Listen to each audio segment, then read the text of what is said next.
Sabi ko, inis na inis talaga ako. Paano kung magbagyo ulit? Di sira ulit siya.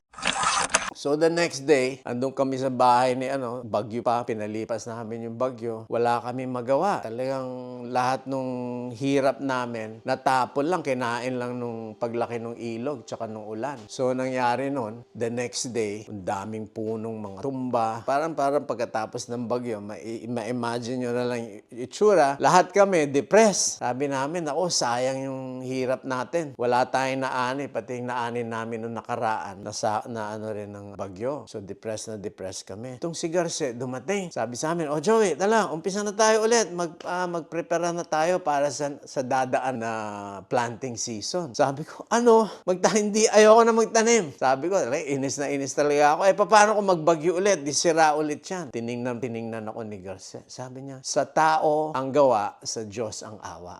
Which means that a man can only propose. Man proposes and God disposes in English. So, sabi niya, hindi naman natin makokontrol yan, yung ulan. So, hindi natin makokontrol kung anong mangyari. Pero dahil tayo, magbubukit, farmer tayo, kailangan handa tayo lagi magtanim. Minsan, magandang ani. Minsan, yung ani, walang ani, masamang ani.